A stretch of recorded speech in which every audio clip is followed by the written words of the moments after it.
Well, Shiv, this is a little bit of a different episode, huh? A little bit, yeah. Our former library teacher taught us how to read. You were in 8th grade.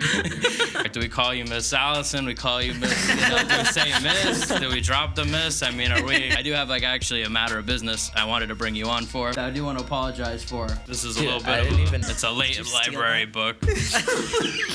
I donated a kidney, so I can't sell mine anymore. Do you feel good about yourself? I had to bring this. When you guys invited me on, I was so flattered that you guys thought of me. If you guys remember when I had you in library, I asked you guys to write a letter.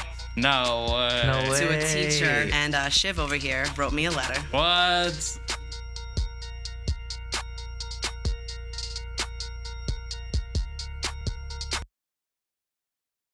Well, Shiv, this is a little bit of a different episode, huh? A little bit, yeah. It's a little bit different, guys. So we're going to have to give you guys some context. You guys might have read the title. Normally we're interviewing artists. So we're going to have comedians on pretty soon. We got some big things coming up. Entertainers. Yeah. But to break it up, we wanted to interview someone maybe even more impactful to me and Chiv, a former teacher. So immediately we started reaching out. And I got to say, the first person we thought of was, of course, this teacher who I'm very excited to introduce. Are you excited, Chiv? I'm excited. We had the idea right away. Brilliant. We immediately jumped on it. And I'm excited that we actually got to get it done. Now, here's a little bit of the awkward part. Do we call you Miss Alison? We call you Miss, do we say Miss? Do we drop the Miss? I mean, are we? You can call me Allison. That's cool. We're cool. Okay. We're cool. I'm going to still call you Miss Allison, though. That's okay. I went by many names at that school. Yes, so for real. So thank you for coming on. I do appreciate you. But I do have, actually a matter of business I wanted to bring you on for. I do want to apologize for. Uh-oh. He's reaching under the table. I do want to apologize. This is a little bit I of didn't even know. It's a late library book. I was hoping to, return it. Oh, thank you. That'll be $8 million. Yeah. I didn't. I have a couple too. You should have told me. I would have brought mine. Yeah. That is so hysterical. hopefully you can put that in the right place or something. Guys, this was our former library teacher, taught us how to read. Taught me how to read, even though some people say I barely know. You were in 8th grade. So let me just ask you this just to start this off, all right? Maybe you could paint a picture for the audience, how were me and Shiv in school, how were we as children, Is this presumptuous to even think that you would remember us back then? You've had so many students. Not at all. So to kind of clarify some of the context, I first met you guys as part of the after-school theater program. Yeah. We did a program called Center Stage through Queens Theater in the Park. And that's where I actually was introduced to you guys. I was like the moderator, basically, because they would have Hope come in from the LEAP program or whatever. She was like the teaching artist. And I was there just as school staff to kind of make sure that you guys were doing the right thing and keeping in line and whatever. Which most of the time you were. I have to say, my experience with you guys was really nothing but positive. Fast forward, years later, we didn't have the program anymore. And then by the time you guys were in 8th grade, my position at the school kind of shifted. And they wanted me to serve as director of their pre-K program, which was a part-time position. So to keep me full-time, they had me as the quote-unquote librarian, even though really I just kind of sat there and let you guys talk about books, and occasionally we looked at short stories and stuff like that, but I'm not a librarian. My experience teaching you guys was of a creative nature, and I liked having you guys in the class. And I remember, this is funny, I was talking to my husband and explaining what I was doing today. Yeah. And he was like, when did you teach them? Was it when you taught nursery, 2nd grade, whatever? I'm like, nope, never had them in the classroom ever. And I remember the year that you guys were in library with me, somebody had approached me. It might have been a parent. I remember asking me about your class and what my experience was, and who do you really like in and that you class? Said me. Oh my God, we got all and of I was it. like, Jack? I said Jack, Hey. Matt Shiv, Portes, and Greenwald. Yeah. And they were like, what? And they looked at me like I had 6 heads. Wow. Why them? That's a rare choice. Why them? And I'm like, because they're fun. And the thing was that you guys were intellectuals of the 8th grade variety. You liked to engage in conversation. Just it doesn't shock me that you guys have a podcast. because you guys liked to have conversations, and as you know, whether it was a theater program or sitting in a library talking about a short story, you guys had brought something to the table. Whereas there were other kids in the class that looked at library as a waste of time. And, you know, I get it, I guess, but like they didn't do anything for me. Whereas I could talk to you guys, so. Shout out. What the hell? I kind of feel like you're lying a little bit. Do you really say lie? No, I don't that's lie. what I'm saying. That's what throws me off, man. Damn, we were wow. fun now. I'm honored. I'm honored that me and Chiv are able to be on this list of top 4. I mean, right? shout out to Portez as well.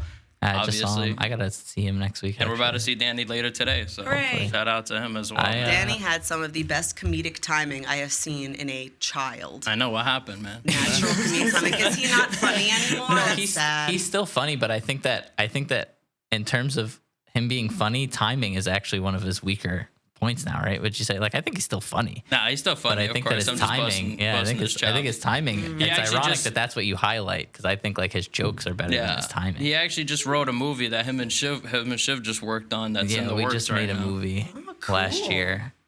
Yeah. It's almost done. It's finally. It is almost done, guys. You guys will hear more about it. I'm sure 2026, That's perhaps. Yeah, but- 2026. I think it'll be released. And I was gonna say, in that movie, Danny wrote, it did have some funny jokes itself. I know. So I think that he definitely still has a bit of the comedic stuff. So just so Danny knows that he's I'm not funny. Yeah, shitting no, on him. Danny's funny. It's a rare talent. It's not easy to do comedy. It's actually much harder, in my opinion. What do I know? I only teach it, but I know. I was telling him he should go stand up, full stand up. I think you should do that too. Yeah, I've always told him that. Why not shoot a shot? But I feel like at the same time, that is like one of the most like anxious things, because if you fail, it's like, damn, man. well, it's obvious. I feel like you're reliant on an audience reaction in order to be successful. If you tell a joke and it lands, you'll get a laugh. If you tell a joke and it doesn't, it's radio silence, and it's the absolute worst. yeah, that is terrible, man. Like, But I want to thank you. I think I told you this once actually, but so for like the entire year that you taught us library in 8th grade, you were telling me to read The Outsiders, and I didn't, because I didn't listen to teachers back then. And I had to read it. It was required reading going into my freshman year of high school. It still to this day is my favorite book. And you said for so long, I was like, damn, I really missed on that.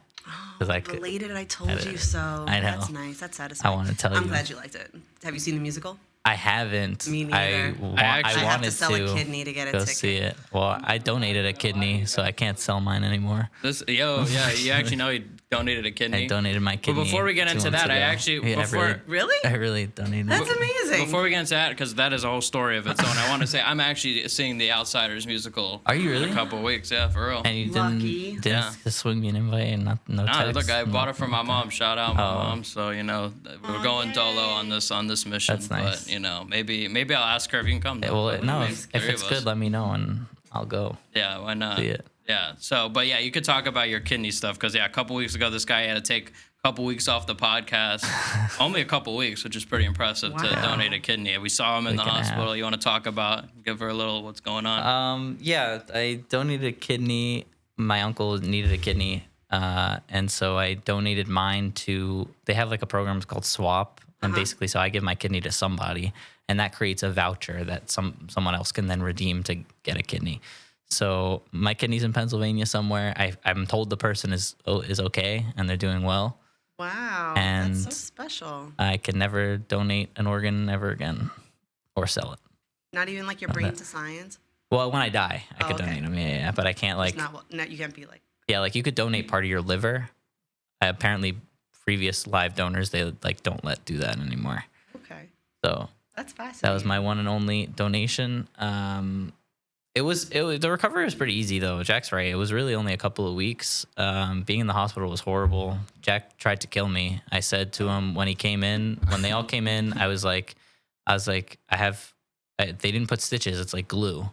I was like, if I laugh too hard, I genuinely think that my incision will pop open, and Jack immediately just starts throwing out jokes, trying to get me to laugh super hard. And I'm like, you're really going to kill me. This isn't Oh no.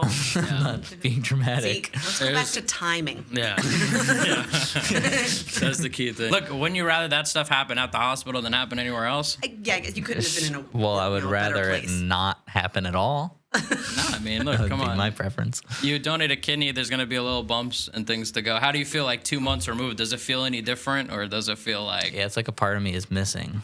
No. I feel okay. It's sore, but other than that, everything's pretty much normal, I gotta say. Yeah, Do you feel good about yourself?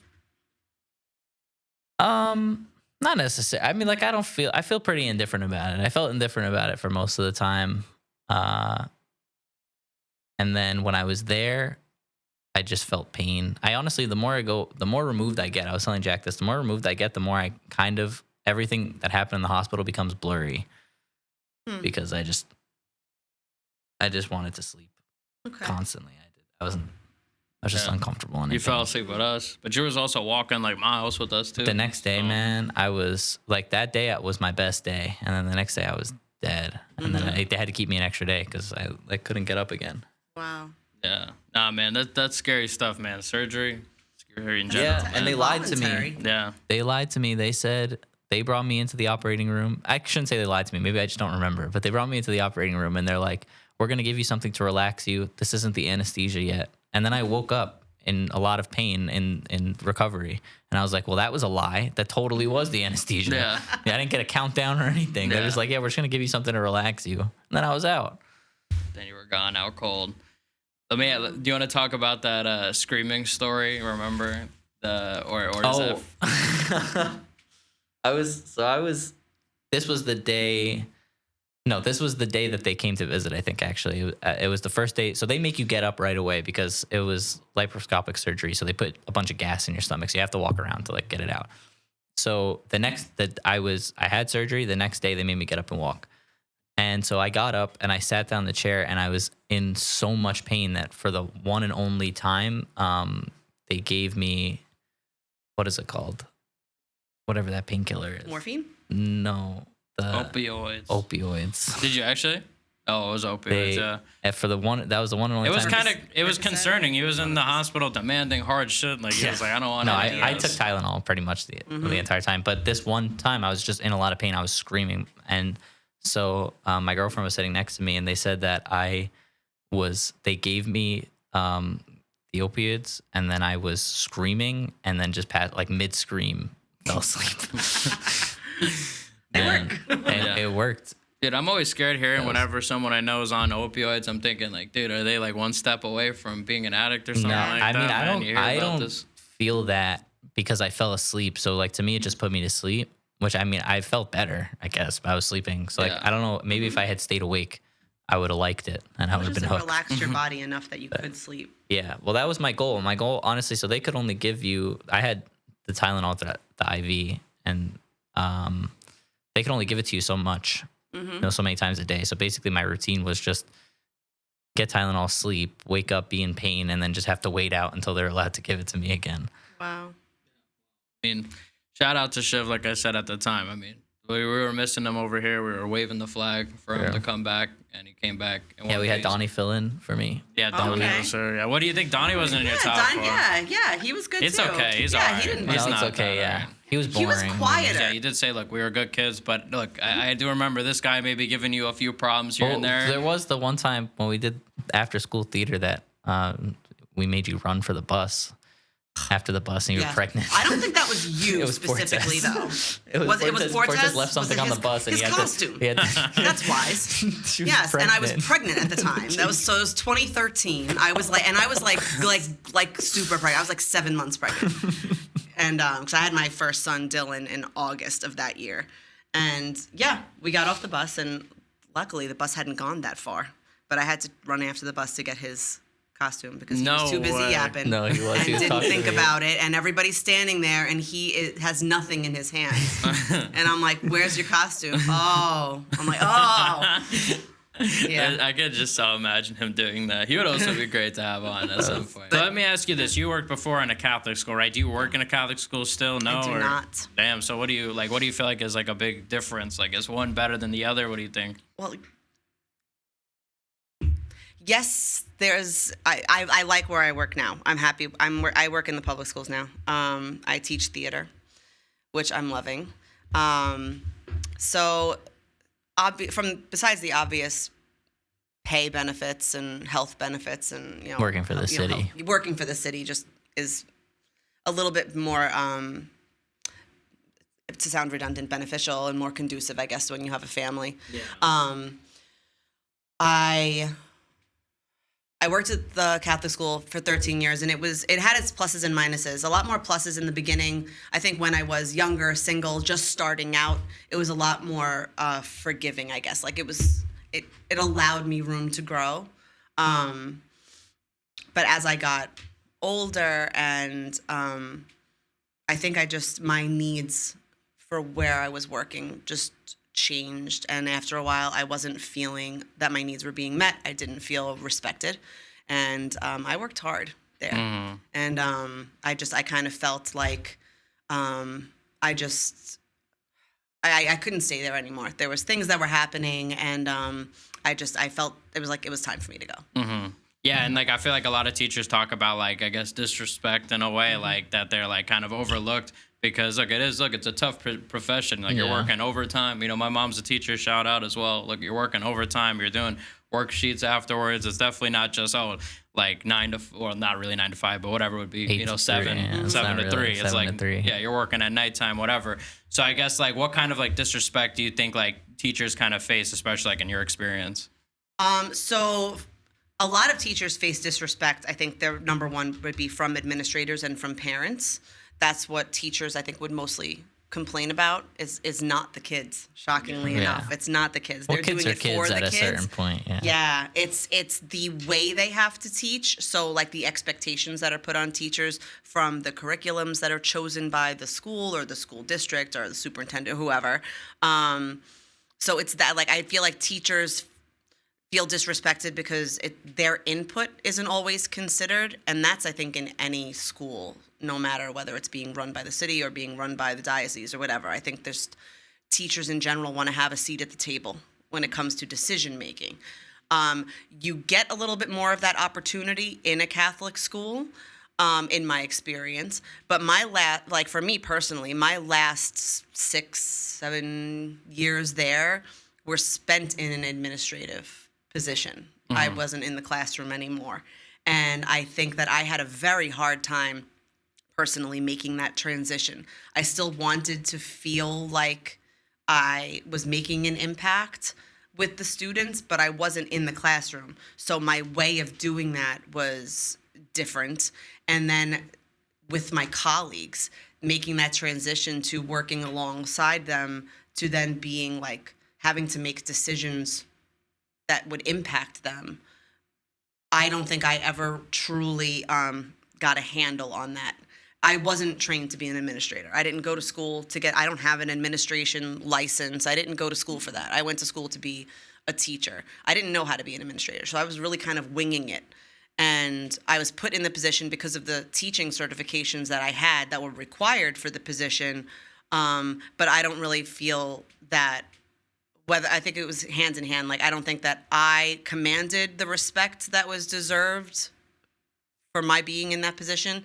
And I think that for some of the teachers that I was working with, they didn't give me the benefit of the doubt. Oh, so you felt like maybe like when you got to that position, they didn't like listen to you in that way? Wow. Yeah, they knew better.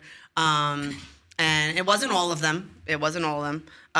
But for some, I think some teachers too, they come in and just like, as even teachers that I had like been very friendly with for, the whole time I was working there, as soon as our relationship changed to teacher director, it was like in a snap. I can't snap. I have no snapping.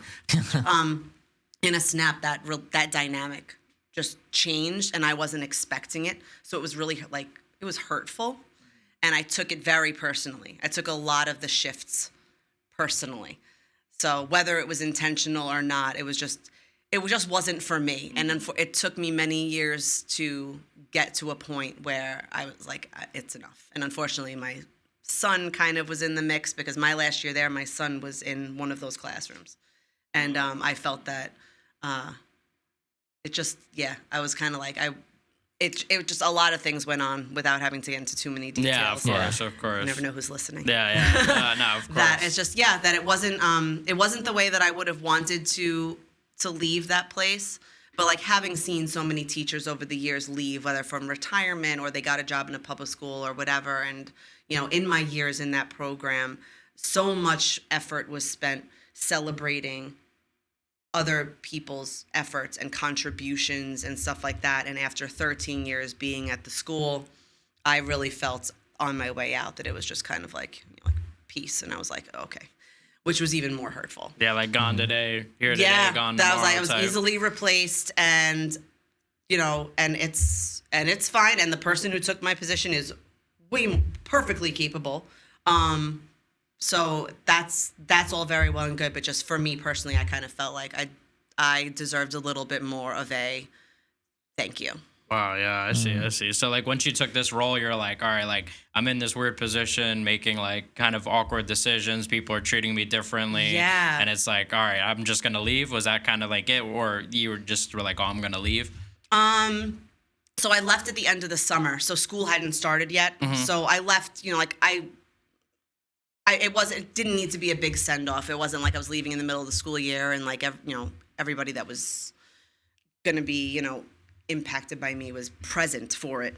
But it was more like, when you tell people like, oh, I'm going to be in on Wednesday to like finish, packing up my stuff or whatever, and maybe like a couple of people show up to like say goodbye. I'm like, yeah. Thanks. Wow. Like it was awkward is a good way to put it. It was just awkward. And I don't think anyone expected me to go. So I do think in that regard, it was a little bit of a, I left kind of suddenly. It wasn't like a 2 weeks thing. It was kind of like, hey, I got this offer to go to the city and teach theater, and, they knew that I couldn't turn that down. They knew. So it wasn't, I wasn't trying to like leave them in the lurch or anything. But I think that my leaving became more of a like, shoot, school starting in a couple of weeks. We have to scramble to get the position filled, make sure that we're all good with, all the logistics, because you have kids coming in, they need to be registered. It became more business focused than like, let's stop for a minute and like acknowledge that this person that we've been working with for 13 years is leaving. So I felt kind of, even if it wasn't meant that way, I felt kind of a more like good riddance than like an honest like appreciation of the work and the effort that I'd put into a school that's been a part of my life forever. Forever. I went to the school. I worked there. I got married there.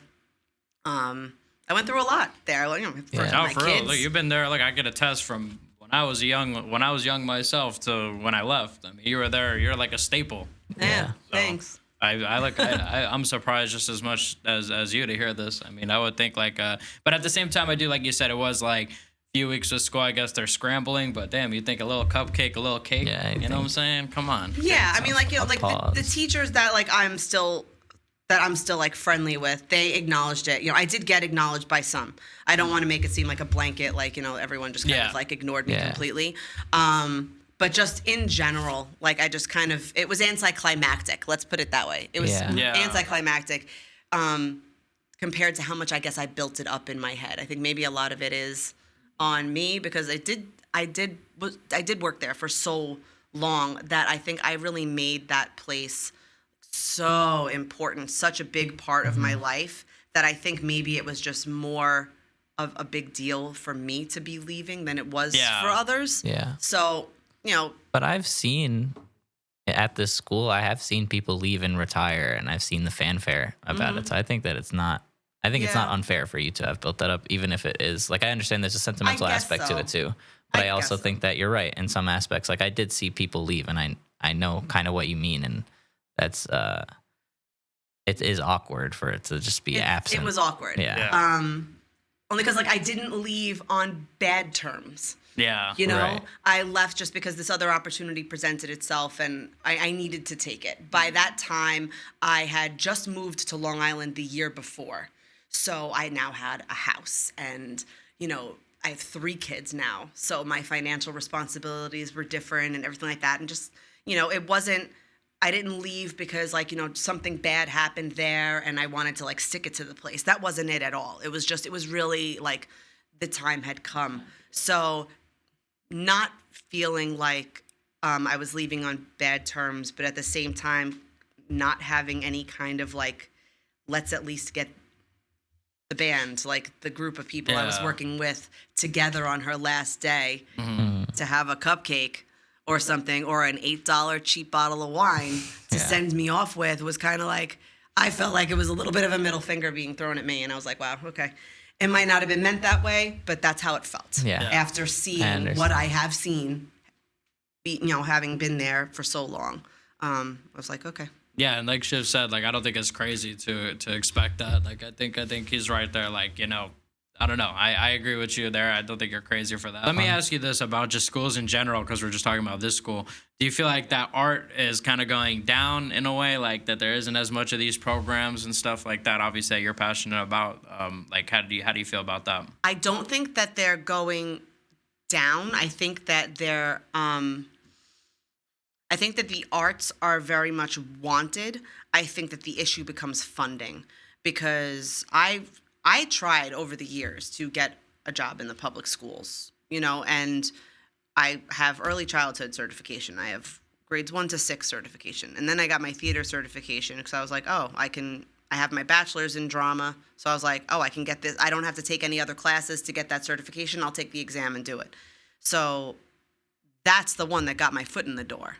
So I feel like the arts are something that are very much wanted in schools, but then the issue becomes, if it's one thing to teach it during the day, but then to do something after school, to do a mount of production or whatever, it takes time, obviously. You have to, and the schools, like especially in the public schools, if teachers are working outside of school hours, we want to get paid, right? So then you have to dip into, like, the schools have to have funding for that. So if they don't have the funding to pay the teachers, most likely the teachers are not going to want to spend all this extra time outside of school. Plus, with the arts, and this would be the case for dance as well as theater, music, you need instruments, you need costumes, you need sets, you need manpower.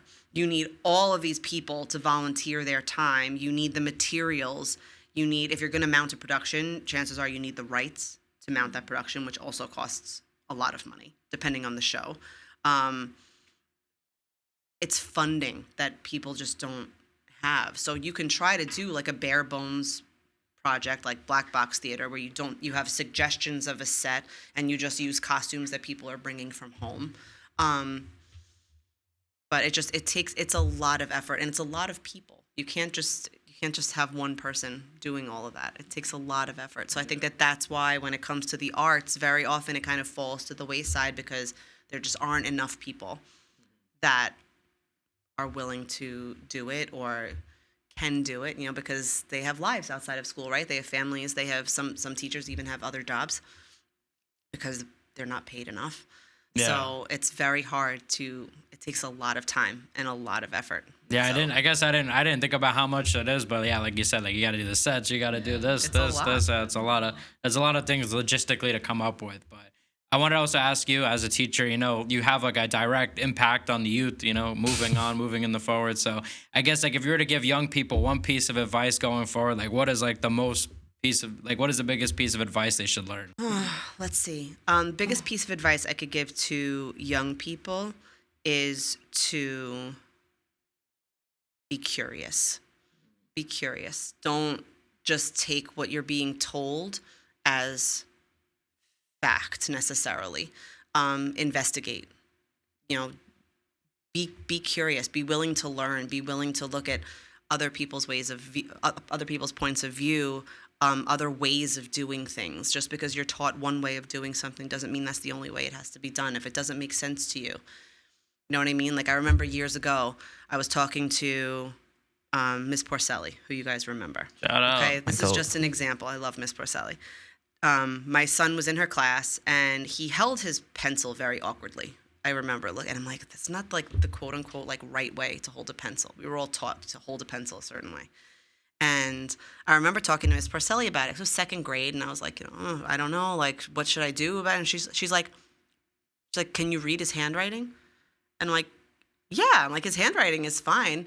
And she's like, then don't worry about it. She's like, look how I hold my pencil. And she held her pencil in like a different kind of way than like the norm. But she had great handwriting. So she was like, don't worry so much about how he holds the pencil, but what he's writing on the page.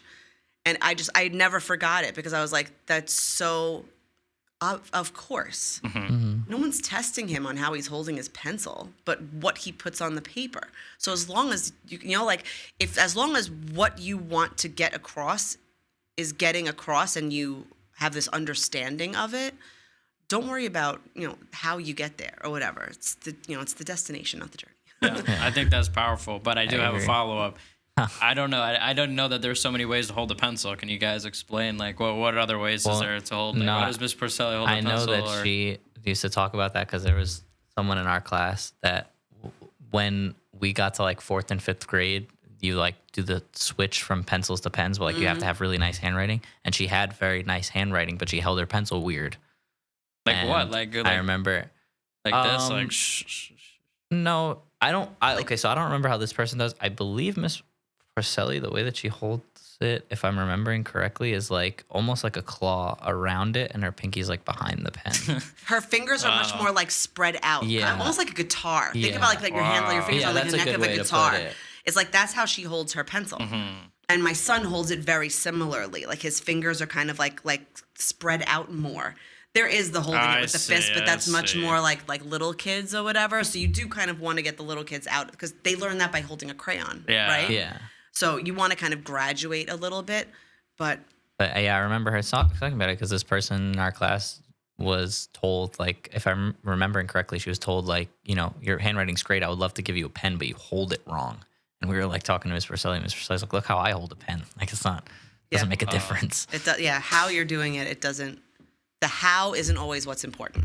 It's not always the how. It's the why.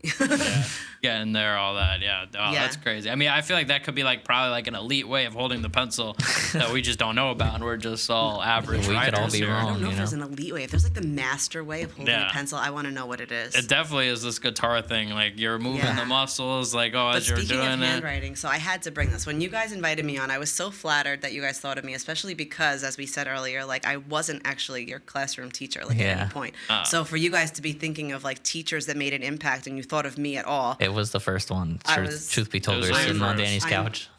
sincerely honored. So if you guys remember when I had you in library, I asked you guys to write a letter No way. No way. to a Hey. teacher that made an impact, or the teacher that you wanted to thank. This was in your 8th grade year. Wow. And Shiv over here wrote me a letter What? in his This I is always like very this, loopy Alison. handwriting. This is, And I saved it. what? I can't And believe it you was saved such a it. nice letter. I had to save it because it was just very sweet and it was from the heart. And I appreciate it because when I think I jokingly said to you guys, like write a letter to a teacher you want to thank or whatever. If you need to know how to spell my name, I'll tell you how to spell my name, but whatever. Like I'm joking, And I'm expecting you guys to write letters to the teachers you had in the classroom. Like over the years, could have been your 1st grade teacher, could have been your 8th grade teacher, whoever. And yeah, so I don't know if you want. Yeah, no, for sure. You could read. I'll read it. Yeah. All right.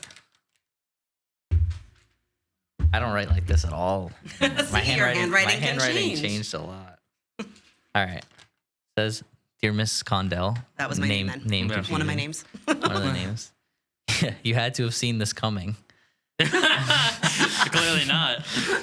You said you didn't expect any letters. Frankly, I think that's insane. How can you not expect any thank yous? Aside from teaching, you also co-ran CASA, that's the center stage, which was always a success. You also managed to somehow not strangle me and give me detention every time I look at you. You are also the only person in this school who will understand obscure psych references. That's 100% true. Psych is the best show Psych ever. is the best show ever. I'm still out the loop. What? Jack, we should watch it. Above all that, you understand my love of reading and know how deep and genuine I can be. You'll even call me out on it. It just wouldn't feel right to write thank you to another teacher and it not be you. But that's the thing. You aren't just my teacher. In fact, up until this year, you weren't ever my teacher. I consider you to be more of a mentor, a guiding hand, and for that, I thank you. From your favorite student with a smiley Wow. face. What a sweet kid. How could I get gotta rid say. of that letter? That's not No, a letter that no. you- I kept Like, it. oh, that's cute. No, that's Totally forgot. I don't even remember writing it in the slightest. yeah. But I'm glad you kept it, and that's true. I kind of did look to you as a mentor most of the time because you had done theater and you had never been like a teacher, and so I mean you were a teacher, but not to me. No, I know what you meant. And so I think that at that time I had a very adversarial relationship with teachers. All of them, every teacher I ever had. And so for you, like you said, you had named us because, we like to push boundaries, and you were very unbounded in that way. And so I think that's why I kind of look to you as a mentor, because you're the only one who like didn't get tired of it. And so I was able to go back and forth. I also remember, I don't remember writing the letter, but I remember what I was talking about, because you used to say all the time that I was smart.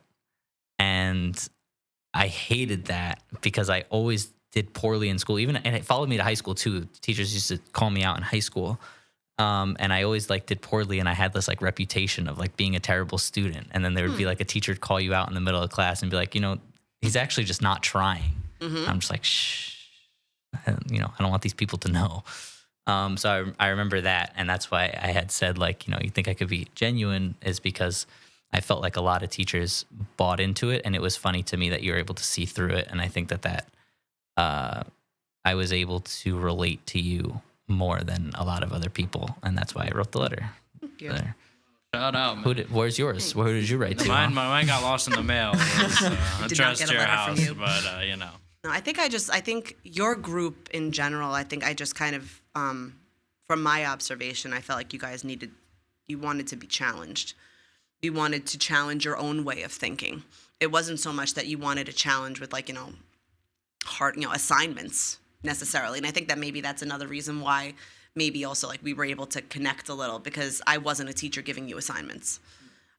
Instead, I was, you guys would come into, for 8th grade, when you guys came into the library, it was like, let's read this, like, short story. And what do you guys think about it? Like, let's try to elevate your thinking. What do you think about the world? What do you think about society? And that's what you guys were interested in. You weren't interested in, the kind of stories that maybe you were reading in LA. I don't know what you guys were reading in English class back then. You weren't interested in the Pythagorean theorem. You could care less. You weren't interested in curriculum. You wanted the other. And I get it. You have to do the other.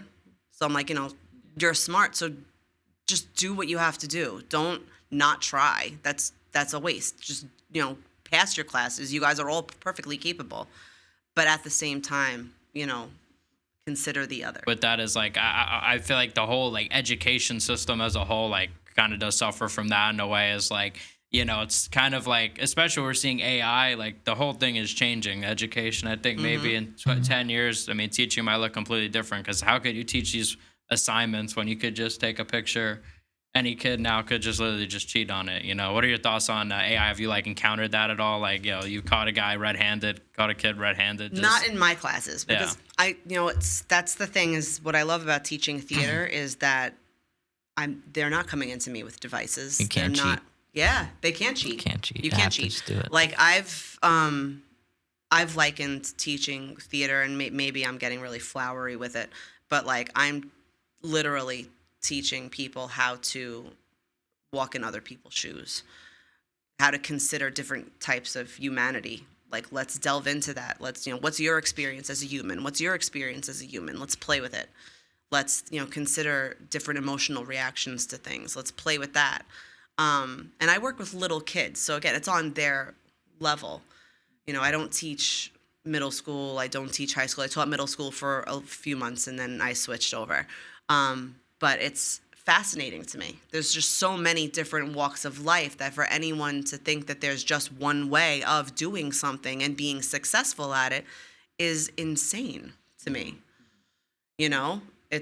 So that's what I like about teaching theater, especially. And I like teaching in the city, because I find that the kids that I work with, they don't have the kind of access to the arts that kids have in other places, more affluent areas or whatever, that I like that opportunity to bring it to them, because everyone deserves to have access to the arts, in my opinion. I think that it's something that you can't match. It's not taught from a textbook. This is like real human. This is the human experience, and that's not something that can be taught. That's something that you can teach others. That's, like I can't teach you how to be Jack. I can't teach you how to be Matt, but you can take your experiences and you can share it with others and give them that idea of how Jack would do something, how Matt would do something, you know?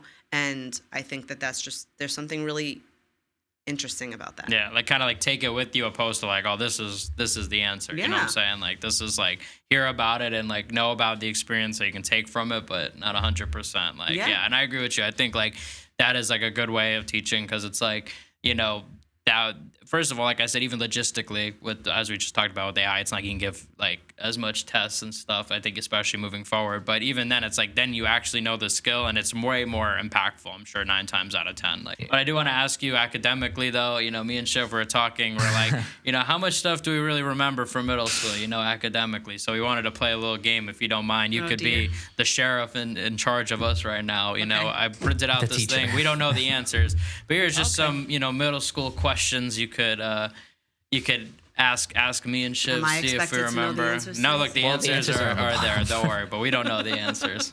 Okay. You can let us know if you would know the answers. Though. What is the least common multiple of 6 and 8?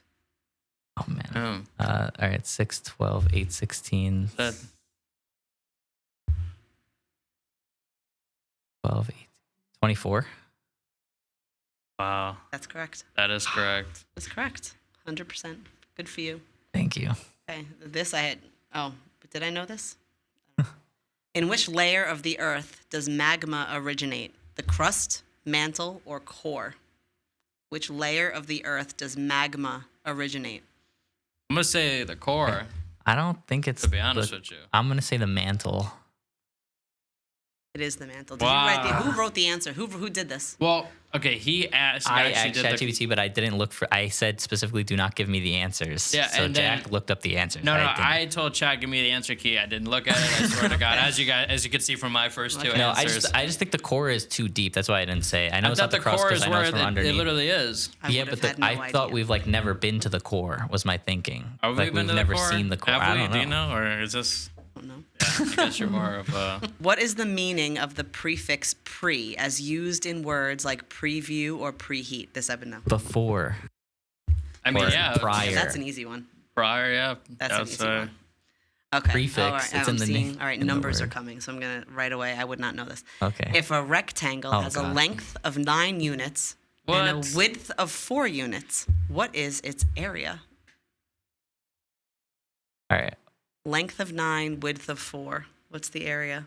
Of a triangle? No, Rectangle. it's rectangle. It's it's a 36. Correct. Right, you just multiply them. That's how you find the area of a rectangle. Wow, what are we down 5-0 here? This is getting tough here. This one I feel like I would have known, but I don't know that it would have been one of those things like, oh, yeah, of course I know that. Like it wouldn't. The name wouldn't have come to me. Who wrote the novel The Giver? Oh. Okay, I know like this I would one know this, but I wouldn't remember. That's the thing. I've had because I skimmed the questions. I actually have had the time. I know it's Lois Lowry. That's correct. I know. I wouldn't even know. It probably would have taken Why would you me. not put Harry Potter? I didn't. I didn't come up with the questions because I didn't want to know the answers. Okay. But I skimmed it, and if probably would have taken me 5 minutes. Like you're right, I probably would have had to think about it. I'd be like, it would bring it on the tip of my tongue. I've had that 5 minutes love to that get novel. off to my tongue. I know it's Lois Lowry. Yeah, that's a good one. Oh. Did you read that book, Jack? I'm getting spanked here, man. What the heck is going on right now? I feel like he might have known the answer. You or something got like the that. answer key of the two of us. It just should shows be you how that honorable knows I the am, huh? answers. Just No, shows. you're very honorable. There you go. See, you have honor. That's true. What He's pretending not process to know. do plants use to make their own food using sunlight? I'm gonna give this one. I was gonna say, I'm gonna give this one to you, Jack, because I know you know photosynthesis. Hooray. Photosynthesis Plants. is actually one of my favorite things. Yeah, believe it or not. I know you Okay. like photosynthesis, so I'm gonna give it to you. Well, I a can big see you have fan. a lot of plants in this room. Are they fake? No, they're photosynthesizing as we speak. Photosynthesizing, like the With lights would kind of with be the unnecessary. LED if they were lights, fake. yeah. Yeah. I kill every plant I meet, so I have like a My black. mom What do they says, call it? yeah, black thumb. My mom says she has a black thumb. I'm the too. worst. I remember I got an orchid once from a parent as like an end of year like thank you gift. I gave it to Ms. Kulikowski because she loves plants. Yeah. And I was like, I'm gonna kill this, so you can have this. I should start a garden, man. You should. Just start growing tomatoes. Yeah. Oh, have a garden. There you go. If you move one place to the left in a whole number, how does the value of the digit change? -1. -1. I'm gonna try to read that again. Okay. If you move one place to the left in a whole number, How does the value of the digit change? The value of the digit. I would still say -1. I'm I like, feel like, wait, the whole number. It's not -1? Nope. How does the value of the digit change? So I'll give you a hint. Yeah. The I don't like answer this is question. several words. It's not like a number. Oh. It's what happens to the value. The, How does the decreases. value it decreases change? by Increases by 1. 10. what? I'm just going by To the the answer left key. of a whole number. The Well, value this is increases by 10 BS. times. But think, if you have a whole number, Yeah. right? If you have 6, okay, and you go 1 digit to the left, then doesn't 6 become, then you're moving up to the 10s, no? oh, I don't know.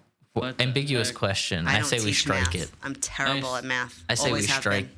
We strike that question. Yeah, nope. Well, Ambiguous. Chiv, I think Chiv might have whooped me for today, man. That's Clearly, you all right. knew more middle school knowledge than myself. You're right. I wanted to ask you what that book is. Well, what is like a book you think everybody should read right now? I mean, I know The Outsiders is on there, but you know, The Giver people do say everybody The should Giver read. is a great Actually, book. yeah, Yeah. people say The Giver. I'm trying to think if I've read like a really. My tastes in literature have changed over time. A book that I think everybody should read would probably have to be To Kill a Mockingbird. So good. That's my like second my favorite book of all time. That's my not a second bad favorite shout. book of all Not a time. bad shout. Kill a Yeah. Mockingbird. It's an important book. I agree. Mm-hmm. Yeah, I mean, I think that is just like a fundamental answer. That's a good one. So good. Can't argue Yeah. with that. That's a classic. Chiv, you want to give last question? You got. I do have. I asked the last question here. Okay. My last question is: if not teaching, what else? Oh, if not teaching, a sustainable career. If not teaching, then I do wish that I would have like pursued more of the arts. It's just it's a tough career to have because there's no guarantees. You know, you could get cast in a Broadway show and that show could close in a week, and then you're unemployed. So yeah, Difficult but, to maintain stability. absolutely. Yeah, But I do sometimes. wish that I would have tried maybe a little harder and taken a little bit more time to try to pursue that. But if you can't do, teach, right?